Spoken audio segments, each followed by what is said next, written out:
के प्रोसेस को आगे बढ़ाते हैं कि हमारा जो सिलेक्शन है वो दो तरह से हो सकता है। पहला, selection is based on antibiotic resistance gene. दूसरा, selection is based on the enzyme catalysed reaction.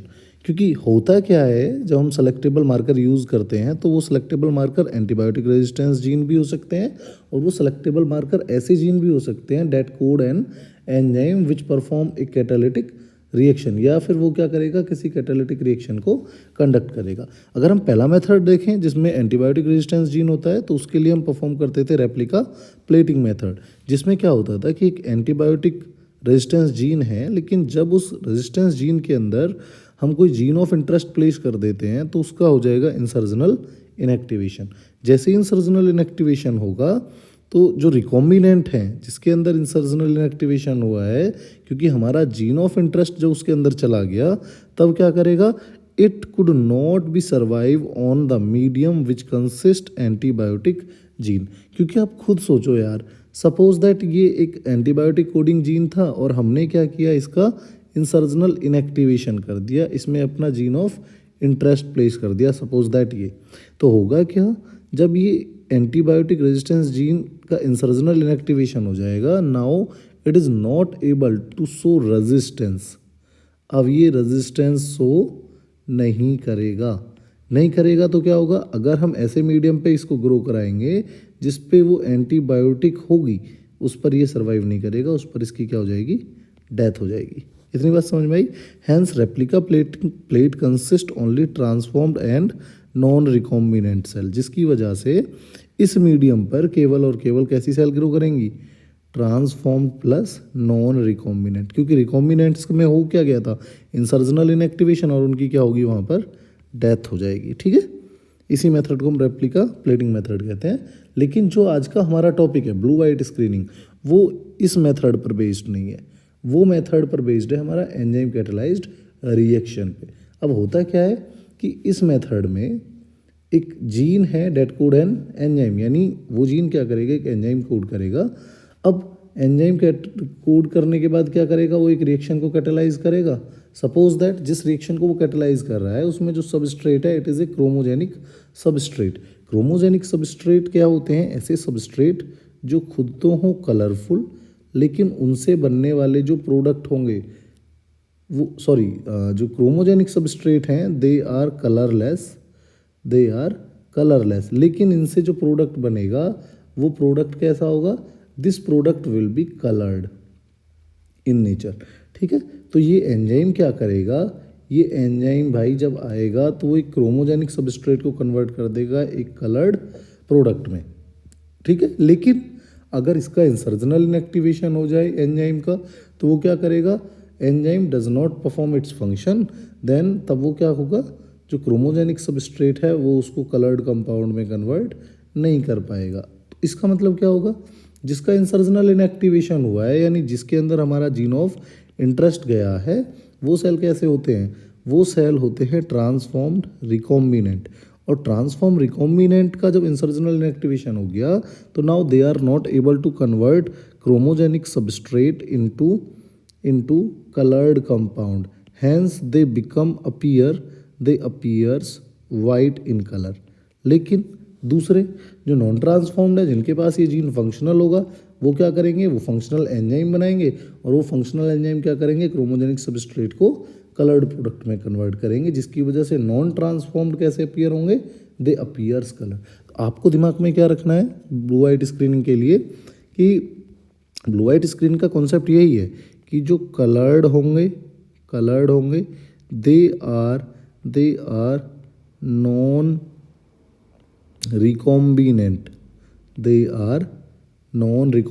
लेकिन जो कलरलेस होंगे, कलरलेस कॉलोनी या बैक्टीरिया होंगे, दे आर रिकॉम्बिनेंट। बच्चे यहीं पर गलती करते हैं, वो क्या सोचते हैं कि कलर आया तो वो होंगे रिकॉम्बिनेंट, बट कलर आए तो समझना कि ब्लू वाइट स्क्रीनिंग में जो कलर्ड कॉलोनी होंगी दे आर नॉन रिकॉम्बिनेंट, जबकि जो कलरलेस कॉलोनी होंगी दे आर रिकॉम्बिनेंट।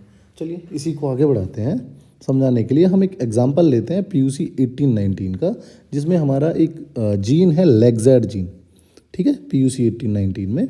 अब ये लेक्जेट जीन क्या कोड करता है, it code for a enzyme that is beta galactosidase.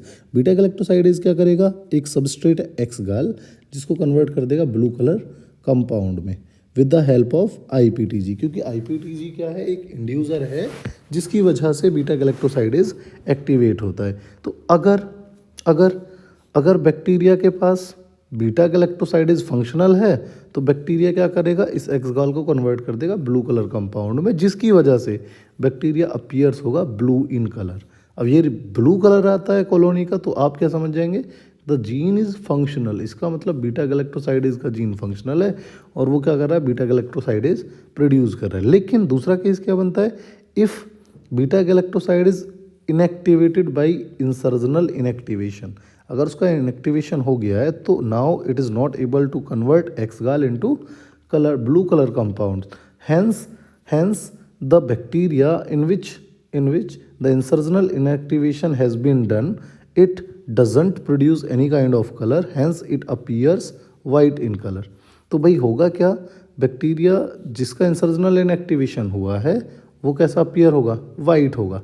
ठीक है, अब देखो दो चीज़ें हैं यहाँ पर, मैंने दो टर्म यूज़ की, एक है एक्सगाल और एक है IPTG। एक्सगाल का फुल फॉर्म क्या है, हाँ एक्सगाल क्या है, एक क्रोमोजेनिक सबस्ट्रेट है। और अभी मैंने बताया था कि क्रोमोजेनिक सबस्ट्रेट वो सबस्ट्रेट होते हैं जो खुद तो होते हैं कलरलेस, बट इनका बनने वाला जो प्रोडक्ट है, दिस प्रोडक्ट इज कलरफुल। ठीक है, तो इसकी फुल फॉर्म क्या है एक्सगाल की, 5 ब्रोमो। एक्सगाल की फुल फॉर्म अगर हम देखें तो it is 5 bromo 4 chloro 3 indolyl beta galactoside. ये एक तरह का गैलेक्टोसाइड ही है। जब एंजाइम आता है हमारा बीटा गैलेक्टोसाइडेज, जैसे ही बीटा गैलेक्टोसाइडेज आएगा, बीटा गैलेक्टोसाइडेज वो क्या करेगा, इस एक्सगाल को कन्वर्ट करेगा किस में, इस क्रोमोजेनिक सबस्ट्रेट को कन्वर्ट कर देगा ब्लू कलर कंपाउंड में। ठीक है, तो हाँ जिसका खुद का तो कोई कलर नहीं है लेकिन ब्लू कलर कंपाउंड में कन्वर्ट कर देगा। लेकिन दूसरा जो IPTG है ना, IPTG आइसोप्रोपाइल थायोगैलेक्टोसाइडेज, ये है इंड्यूसर ऑफ लैक ओपेरॉन या फिर बीटा गैलेक्टोसाइडेज। ठीक है, ये क्या करेगा, ये इसकी प्रॉपर फंक्शनिंग में रोल प्ले करेगा कि बीटा गैलेक्टोसाइडेज फंक्शन तभी करेगा जब IPTG प्रेजेंट होगा। तो अब मैं एक रिएक्शन आपको बता देता हूँ कि सपोज दैट मीडिया में एक्सगाल भी प्रेजेंट है, IPTG भी प्रेजेंट है और फंक्शनल बीटा गैलेक्टोसाइडेज भी प्रेजेंट है, तो होगा क्या, ये बीटा गैलेक्टोसाइडेज क्या करेगा, एक्सगाल को कन्वर्ट कर देगा ब्लू कलर कंपाउंड में। इसका मतलब कॉलोनी कैसी अपीयर होगी, कलरफुल। ये बात समझ में आई, ओके। चलो अब इसको और अच्छे से एक बार फिर से समझा देता हूँ कि जो बैक्टीरिया सपोज दैट 2 बैक्टीरिया हैं, एक बैक्टीरिया A एक बैक्टीरिया B। बैक्टीरिया A के पास है फंक्शनल बीटा गैलेक्टोसाइडेज, ये क्या करेगा, it convert X gal into blue colour compound, क्योंकि फंक्शनल बीटा गैलेक्टोसाइडेज क्या करता है, वो एक्सगाल को कन्वर्ट कर देगा ब्लू कलर कंपाउंड में, जिसकी वजह से बैक्टीरिया कैसा अपीयर होगा, bacteria appears blue in colour. ठीक है, अब वो ब्लू इन कलर अपीयर होगा तो वो कैसा होगा, ट्रांसफॉर्म्ड एंड नॉन रिकॉम्बिनेंट।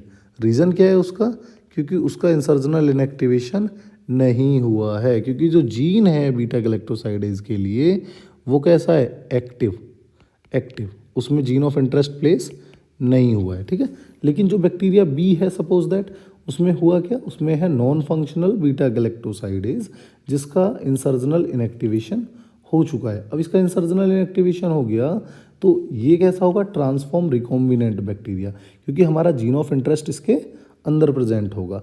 अब क्या होगा, it can not convert X gal into blue colour compound, क्योंकि इंसर्जनल इनएक्टिवेशन की वजह से इसका फंक्शन लॉस हो गया, यानी इट लॉस इट्स फंक्शन। तो ये कैसा अपीयर होगा, अब जब ये ब्लू कलर कंपाउंड कन्वर्ट ही नहीं कर पा रहा तो ये अपीयर होगा वाइट इन कलर। ये बात समझ में आई, तो यही दिमाग में रखना है कि जो ब्लू कलर की कॉलोनी है वो तो है ट्रांसफॉर्म नॉन रिकॉम्बिनेंट, जो वाइट कलर की कॉलोनी है वो है ट्रांसफॉर्म रिकॉम्बिनेंट। ठीक है, अब इसको हम एक PUC 1819 की हेल्प से समझते हैं। सपोज दैट हमारे पास एक जीन ऑफ इंटरेस्ट है कोई जिसमें EcoR1 की साइट है और हमारे पास PUC 18-19 प्लाज्मिड वेक्टर है, ठीक है। तो इस PUC 18-19 के पास दो मार्कर जीन है, डेट इज़ लेगजेड जीन और दूसरा एम्पिसिलिन रेजिस्टेंस जीन। भाई आप जानते हैं एम्पिसिलिन रेजिस्टेंस जीन क्या करता है, it provide resistance potential against the antibiotic ampicillin. और लेगजेड जीन क्या करता है, ये कराएगा लेगजेड जीन कोड करेगा एक enzyme that is beta galactosidase. और ये बीटा गैलेक्टोसाइडेज क्या करेगा, ये कन्वर्ट करेगा एक्स गैल को, इट कन्वर्ट एक्स गैल इनटू ब्लू कलर कंपाउंड। ये बात सभी को याद है, ठीक है। अब जब हमने दोनों को ट्रीट किया, इस दोनों को ही, अपने जीन ऑफ इंटरेस्ट को भी और अपने प्लाज्मिड वेक्टर को भी इको R1 से हमने इन दोनों को ट्रीट किया इको R1 यानी सेम रेस्ट्रिक्शन एंडोन्यूक्लियस से, तो हुआ क्या, हमारा जीन ऑफ इंटरेस्ट निकल के बाहर आ गया, यहाँ से ये आ गया। और वेक्टर के साथ दो पॉसिबिलिटी बनती हैं, एक में वेक्टर ओपन हो गया और एक में वेक्टर इंटैक्ट रह गया। एक में वेक्टर भाई इंटैक्ट वेक्टर रह गया, क्लोज वेक्टर, ठीक है। अब क्या होगा, अब हम DNA लाइगेज ऐड करेंगे। जैसे ही DNA लाइगेज ऐड करेंगे वो क्या करेगा, जीन ऑफ इंटरेस्ट को इसके अंदर प्लेस करा देगा, ठीक है। तो जैसे ही हमने लाइगेशन किया with the help of DNA ligase, हमारा जीन ऑफ इंटरेस्ट कहाँ प्लेस हो गया, यहाँ। इसका मतलब लेगजेड का क्या हो गया, इंसर्जनल इनएक्टिवेशन, क्योंकि इंसर्जन की वजह से लेगजेड ब्रेक हो गया, समझ गए। तो अब हम क्या करेंगे थर्ड स्टेप में हमने क्या, ट्रांसफॉर्मेशन। और ट्रांसफॉर्मेशन का मैं पहले ही बता चुका था, transformation is the transfer of DNA into the bacteria. तो तीन पॉसिबिलिटी बनती हैं। पहला केस ये, जब नो ट्रांसफॉर्मेशन यानी ट्रांसफॉर्मेशन हो ही नहीं, यानी हमारा जो वेक्टर है या DNA है वो इसके अंदर ना जाए, बैक्टीरिया के अंदर ना जाए, ठीक है। दूसरे केस में क्या होगा कि हमारा ये रिकॉम्बिनेंट वेक्टर, क्योंकि ये अब ना क्या है RDNA, क्योंकि इसके पास दो DNA है, एक तो जीन ऑफ इंटरेस्ट और एक हमारा वेक्टर का। दूसरे केस में क्या होगा कि ट्रांसफॉर्मेंट बने और इसमें हमारा जाए रिकॉम्बिनेंट वेक्टर। तीसरा केस क्या आता है कि इसमें ये इंटैक्ट वेक्टर आएगा तो क्या होगा, इसके पास दोनों फंक्शनल जीन होंगे, लेगजेड भी और आपका एम्पिसिलिन रेजिस्टेंस भी। जबकि ये जो हमारा रिकॉम्बिनेंट वेक्टर है, इसके पास एम्पिसिलिन तो फंक्शनल है, लेकिन इसके पास लेगजेड फंक्शनल नहीं है। ये बात समझ में आ रही है। अब क्या किया हमने, इन तीनों ही बैक्टीरिया को ग्रो कराएंगे हम एक मीडियम पे, ठीक है। उससे पहले आप एक चीज़ समझ लो कि ये जो पहली वाली सेल है जिसमें कोई भी वेक्टर नहीं गया है, ट्रांसफॉर्मेशन नहीं हुआ है, उसको हम क्या कहेंगे, non transformed and non recombinant cell, because इसके पास किसी भी तरह का DNA नहीं है। तो जब हम इसको मीडियम पे ग्रो कराएंगे विच कंसिस्ट एम्पिसिलिन, तो ये सर्वाइव नहीं करेगी, can not grown on medium containing ampicillin because it doesn't have plasmid consisting ampicillin resistance gene. इसके पास एम्पिसिलिन के अगेंस्ट रेजिस्टेंस नहीं है, तो जब ऐसे मीडियम पे इसको ग्रो कराएंगे जहाँ एम्पिसिलिन है, ये वहाँ पर सर्वाइव नहीं करेगी। लेकिन जो दोनों सेल हैं हमारी बाकी ट्रांसफॉर्मेंट A और B, उसमें क्या होगा, ये ट्रांसफॉर्म रिकॉम्बिनेंट और ट्रांसफॉर्म नॉन रिकॉम्बिनेंट है। ये दोनों क्या करेंगी, they can grow on a medium containing ampicillin वाले मीडियम पे ग्रो करेंगी, क्योंकि चाहे हमारी रिकॉम्बिनेंट सेल हो इसके पास भी एम्पिसिलिन फंक्शनल है, और चाहे हमारी नॉन रिकॉम्बिनेंट सेल हो इसके पास भी एम्पिसिलिन फंक्शनल है। हमने साथ में एक नई चीज़ और करी है मीडियम पे, कि ये जो हमारा मीडिया है इसमें हमने एक चीज़ और ऐड कर दी, एक्सगाल। जैसे ही मीडियम में एक्सगाल ऐड किया तो दो तरह की कॉलोनी हमको मिली, एक तो मिली ब्लू कलर कॉलोनी और एक मिली हमको वाइट कलर कॉलोनी। अब देखिए जो ब्लू कलर कॉलोनी है भाई, जो ब्लू कलर की कॉलोनी है they are transformed non recombinant. क्योंकि ब्लू कलर कब बनता है, ब्लू कलर जब बनता है जब हमारा लेगजेड जीन फंक्शनल हो, और फंक्शनल लेगजेड जीन का मतलब क्या है, नो इंसर्जनल इनएक्टिवेशन हुआ हो, यानी इनएक्टिवेशन नहीं हुआ हो। और ऐसा किस में होता है, ट्रांसफॉर्म्ड प्लस नॉन रिकॉम्बिनेंट के अंदर। ये बात समझ में आ रही है। तो ब्लू कलर की कॉलोनी कौन सी बनेगी, ट्रांसफॉर्म्ड एंड नॉन रिकॉम्बिनेंट। जबकि वाइट कलर की कॉलोनी में कौन सी बनेगी, ट्रांसफॉर्म जो रिकॉम्बिनेंट होंगी, क्योंकि इनमें हुआ है इनका हो गया इंसर्जनल इनएक्टिवेशन, इंसर्जनल इनएक्टिवेशन ऑफ लेगजेड जीन। अब ये लेगजेड जीन का इंसर्जनल इनएक्टिवेशन हो गया तो दो bacteria can not produce beta galactosidase, beta galactosidase नहीं बनेगा तो it is not able to convert X gal into coloured compound, तो कोई कलर नहीं आएगा, जिसकी वजह से ये कॉलोनी कैसी रहेंगी, वाइट रहेंगी, जिसकी वजह से कैसी रहेंगी भाई, वाइट रहेंगी। ठीक है, जबकि अगर हम बात करते इनमें जिसमें इंसर्जनल इनएक्टिवेशन नहीं हुआ है, ये क्या करते, इनमें होता फंक्शनल लेगजेड जीन, और फंक्शनल लेगजेड जीन क्या कोड करता है, बीटा गैलेक्टोसाइडेज, बीटा गैलेक्टोसाइडेज। अब ये बीटा गैलेक्टोसाइडेज क्या करता भाई, ये बीटा गैलेक्टोसाइडेज एक्स गैल को कन्वर्ट करता ब्लू कलर कॉलोनी में, एक्स गैल को कन्वर्ट कर देगा ब्लू कलर कॉलोनी में, जिसकी वजह से ये जो नॉन रिकॉम्बिनेंट दे अपीयर्स ब्लू, जबकि जो रिकॉम्बिनेंट है दे अपीयर्स वाइट। समझ में आया भाई, यही है ब्लू वाइट स्क्रीनिंग, जिसमें दो तरह की कॉलोनी प्रोड्यूस होती हैं, that is blue and white colony.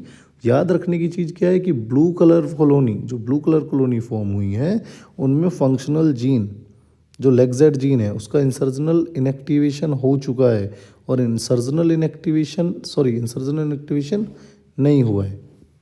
और जो इंसर्जनल इनएक्टिवेशन नहीं हुआ है तो होगा क्या, उनमें बीटा गैलेक्टोसाइडेज फंक्शनल रहेगा, बीटा गैलेक्टोसाइडेज फंक्शनल रहेगा तो एक्स गाल को कन्वर्ट करेगा ब्लू कलर की कॉलोनी में, जबकि जो वाइट कलर की कॉलोनी है उनमें इंसर्जनल इनएक्टिवेशन हो गया है, और इंसर्जनल इनएक्टिवेशन हो चुका है तो उनमें क्या होगा, बीटा गैलेक्टोसाइडेज फंक्शनल नहीं होगा। बीटा गैलेक्टोसाइडेज फंक्शनल नहीं होगा तो एक्स गाल को कन्वर्ट भी नहीं कर पाएगा ब्लू कलर कंपाउंड में, जिसकी वजह से वो कैसी अपीयर होंगी, दे अपीयर्स वाइट इन कलर। ये बात समझ में आई, बहुत बढ़िया। चलो एक बार फटाफट से 1 मिनट के अंदर अंदर रिवाइज कर लेते हैं इसको वापस से, पूरे कॉन्सेप्ट को। भाई मैंने आपको इतना बताया कि जो लेगजेड जीन है ये एक एंजाइम कोड करता है, that is beta galactosidase. Beta galactosidase क्या करेगा, इस एक्स गाल को कन्वर्ट कर देगा ब्लू कलर कंपाउंड में। ठीक है, अगर ब्लू कलर कंपाउंड में इसको कन्वर्ट कर पा रहा है तो जो बैक्टीरिया है वो कैसा अपीयर होगा, इट अपीयर्स इन ब्लू, क्योंकि इसमें बीटा गैलेक्टोसाइडेज फंक्शनल है। लेकिन दूसरा केस क्या हो जाए, अगर बीटा गैलेक्टोसाइडेज का इंसर्जनल इनएक्टिवेशन हो जाए तो अब ये एक्स गाल को कन्वर्ट नहीं कर पाएगा ब्लू कलर कंपाउंड में, जिसकी वजह से अपीयर होगा वाइट कलर। एक्स गाल क्या है, ये एक क्रोमोजेनिक सबस्ट्रेट है जिसका full form 5-ब्रोमो-4-क्लोरो-इंडोइल 3 indolyl beta galactoside है, जो कि क्रोमोजेनिक सबस्ट्रेट है, जिसका खुद का तो कोई कलर नहीं है, लेकिन इसका बनने वाला प्रोडक्ट कैसा होगा, कलर्ड होगा। आईपीटीजी क्या है, ये है आइसोप्रोपाइल थायोगैलेक्टोसाइडेज, जो कि एक इंड्यूसर है बीटा गैलेक्टोसाइडेज का, और ये रिक्वायर होता है इसकी प्रॉपर फंक्शनिंग के लिए।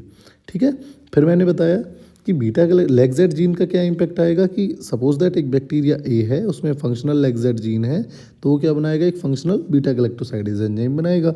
ये कन्वर्ट करेगा एक्स गाल को ब्लू कलर कंपाउंड में, ब्लू कलर कंपाउंड बनते ही बैक्टीरिया ब्लू अपीयर होगा, और ऐसे बैक्टीरिया को हम क्या कहेंगे, ट्रांसफॉर्म्ड एंड नॉन रिकॉम्बिनेंट, क्योंकि इसमें इंसर्जनल इनएक्टिवेशन नहीं हुआ, हमारा जीन ऑफ इंटरेस्ट प्लेस नहीं हुआ। जबकि दूसरा बैक्टीरिया बी है, उसमें क्या है, उसमें लेगजेड का इंसर्जनल इनएक्टिवेशन हो गया है, जिसकी वजह से जो बीटा गैलेक्टोसाइडेज है वो नॉन फंक्शनल हो गया है ना। फिर उसके बाद क्या होगा, जो ट्रांसफॉर्म रिकॉम्बिनेंट बैक्टीरिया होगा वो, क्योंकि उसके पास इंसर्जनल इनएक्टिवेशन हुआ है, हमारा जीन ऑफ इंटरेस्ट प्लेस है, तो ये क्या करेगा, अब इस अपना फंक्शन लॉस्ट कर चुका है वो इंसर्जनल इनएक्टिवेशन की वजह से, तो अब it is not able to convert X gal into blue colour compound, जिसकी वजह से it appears white on a medium containing X गाल।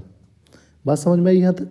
मैंने इसको एक प्रैक्टिकल की हेल्प से समझाया आपको फिर, कि हमारे पास एक डीएनए है और एक प्लाज्मिड वेक्टर है PUC18-19।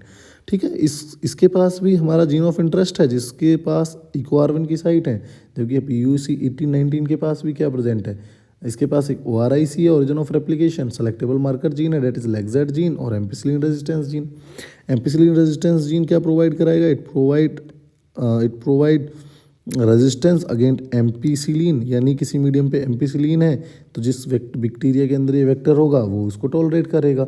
लेकिन इसके पास लेगजेड जीन भी है, तो लेगजेड जीन होने की वजह से क्या होगा कि ये क्या कोड करेगा, बीटा गैलेक्टोसाइडेज, और बीटा गैलेक्टोसाइडेज क्या करता है, एक्स गाल को कन्वर्ट करेगा ब्लू कलर कॉलोनी में। फिर हमने क्या किया, दोनों का ट्रीटमेंट दिया, दोनों को सेम रेस्ट्रिक्शन एंडोन्यूक्लियस से, that is Eco R one. Eco R one का ट्रीटमेंट देते हैं, इको आर1 ने हमारे यहाँ डीएनए में कट लगाया तो हमारा जीन ऑफ इंटरेस्ट बाहर निकल आया। और क्या किया इसने, लेगजेड जीन में कट लगाया, क्योंकि लेगजेड जीन के अंदर इसकी साइट है। जैसे ही कट लगाया तो दो पॉसिबिलिटी बनी, पहली पॉसिबिलिटी में तो ये वेक्टर ओपन हुआ और दूसरी में नहीं हुआ। जिससे नहीं हुआ उसको हम कहते हैं इंटैक्ट वेक्टर, और जो ओपन हो जाता है उसको कहते हैं हम ओपन वेक्टर। ठीक है, फिर हमने क्या किया, डीएनए लाइगेज डाला। जैसे ही डीएनए लाइगेज डाला तो हमारा जीन ऑफ इंटरेस्ट कहाँ प्लेस हो गया, हमारे वेक्टर के अंदर। ठीक है, तो ये जो जब ये साथ में जुड़ गया तो अब ये कॉम्बिनेशन ऑफ 2 डीएनए हो गया, इसलिए इसको हमने कहा रिकॉम्बिनेंट डीएनए यानी आरडीएनए। ठीक है, और ये कैसा रहा, इंटैक्ट वेक्टर। अब देखो जैसे ही इसके अंदर ये हमारा जीन ऑफ इंटरेस्ट आया तो लेगजेड का क्या हो गया, ब्रेकडाउन हो गया। तो इसी को तो हम कहते हैं इंसर्जनल इनएक्टिवेशन, की due to insertion of gene of interest the lacZ becomes non functional या inactivated, this is known as insertional inactivation. अब हमने क्या करना है, ट्रांसफॉर्मेशन में क्या करते हैं, 3 पॉसिबिलिटी हमारे पास ट्रांसफॉर्मेशन में बनती है कि सपोज दैट 3 बैक्टीरिया थे हमारे पास। पहले बैक्टीरिया में तो ट्रांसफॉर्मेशन हुआ ही नहीं, कोई डीएनए गया ही नहीं उसके पास, तो नो ट्रांसफॉर्मेशन हुआ, तो ये कैसा रहा, non transformed and non recombinant. दूसरी पॉसिबिलिटी क्या बनती है कि ट्रांसफॉर्मेशन तो होता है और हमारा रिकॉम्बिनेंट वेक्टर उसके अंदर जाता है, तो ये जो बनेगा इसको हम क्या कहेंगे, ट्रांसफॉर्मेंट एंड रिकॉम्बिनेंट। तीसरी पॉसिबिलिटी क्या बनती है, तीसरी पॉसिबिलिटी में जाता है इंटैक्ट वेक्टर, है ना, और ये कैसा है, नॉन रिकॉम्बिनेंट, इसलिए इसको हम क्या नाम दिया, ट्रांसफॉर्मेंट एंड नॉन रिकॉम्बिनेंट। ठीक है, अब देखो, अब अगर मैं एक ऐसे मीडियम पे इन तीनों को ग्रो कराऊं जिस मीडियम में एम्पीसिलिन प्रेजेंट है, तो मुझे बताओ कौन कौन से बैक्टीरिया वहाँ ग्रो करेंगे। भाई हम कहेंगे बैक्टीरिया बी भी ग्रो करेगा, बैक्टीरिया सी भी ग्रो करेगा, है ना, यानी ट्रांसफॉर्मेंट ग्रो करेंगे क्योंकि इनके पास वेक्टर आया है, और वेक्टर के पास तो एम्पीसिलिन रेजिस्टेंस जीन था ये वाला, जिसकी वजह से they both so tolerance against the ampicillin, क्योंकि इनके पास एम्पीसिलिन रेजिस्टेंस जीन है। लेकिन जो पहला केस है, ये पहला बैक्टीरिया है, इसके पास तो वेक्टर गया ही नहीं है, इसका मतलब इसके पास एम्पीसिलिन रेजिस्टेंस जीन भी नहीं है, hence it is not able to survive on a medium containing ampicillin. इतनी बात समझ में आई। हमने साथ में और क्या किया, हमने एक मीडियम जो बनाया था उसमें एक और चीज़ डाल दी, एक्सगाल डालने का क्या बेनिफिट है, एक्सगाल डालने का ये बेनिफिट है कि जो ट्रांसफॉर्मेंट थी उनका सिलेक्शन हम कर सकते हैं ब्लू वाइट स्क्रीनिंग से, क्योंकि हमको पता है जिनका इंसर्जनल इनएक्टिवेशन हो चुका है, जिनमें इंसर्जनल इनएक्टिवेशन हो चुका है भाई, जिनमें इंसर्जनल इनएक्टिवेशन हो चुका है वो तो होंगी कौन सी, transformed and recombinant cell. Reason क्या है, जिनमें इंसर्जनल इनएक्टिवेशन हुआ है उनमें जो लेगजेड जीन है वो फंक्शन परफॉर्म नहीं करेगा, क्योंकि वो प्रोड्यूस नहीं कर पाएगा बीटा गैलेक्टोसाइडेज, और बीटा गैलेक्टोसाइडेज नहीं होगा तो ये जो एक्स गाल है ये कन्वर्ट नहीं होगा किसमें, ब्लू कलर कंपाउंड में, जिसकी वजह से वो कॉलोनी कैसी अपीयर होंगी, वो अपीयर होंगी भाई वाइट कलर की। तो ये जो वाइट कलर की कॉलोनी है they are recombinant, transformed recombinant, जबकि जो ट्रांसफॉर्म नॉन रिकॉम्बिनेंट है वो अपीयर कैसी होंगी, ब्लू कलर कॉलोनी, क्योंकि उनके पास क्या है, उनके पास फंक्शनल लेगजेड जीन है, और फंक्शनल लेगजेड जीन क्या कोड करेगा, वो कोड करेगा बीटा गैलेक्टोसाइडेज, और ये बीटा गैलेक्टोसाइडेज क्या करेगा, एक्स गाल को कन्वर्ट कर देगा ब्लू कलर कंपाउंड में, जिसकी वजह से कैसी अपीयर होंगी, ब्लू इन कलर। इसका मतलब जो ट्रांसफॉर्म नॉन रिकॉम्बिनेंट होंगी दे अपीयर्स ब्लू इन कलर, है ना, ऑन एक्स गाल मीडियम, जबकि जो ट्रांसफॉर्म रिकॉम्बिनेंट होंगी दे अपीयर्स वाइट। समझ में आया? ओके, अगर ये वीडियो हेल्पफुल लगी है तो हमारी वीडियो को लाइक कर दो और चैनल को सब्सक्राइब कर लो। नेक्स्ट वीडियो में हम मिलेंगे आपसे इसके बाद। Thank you.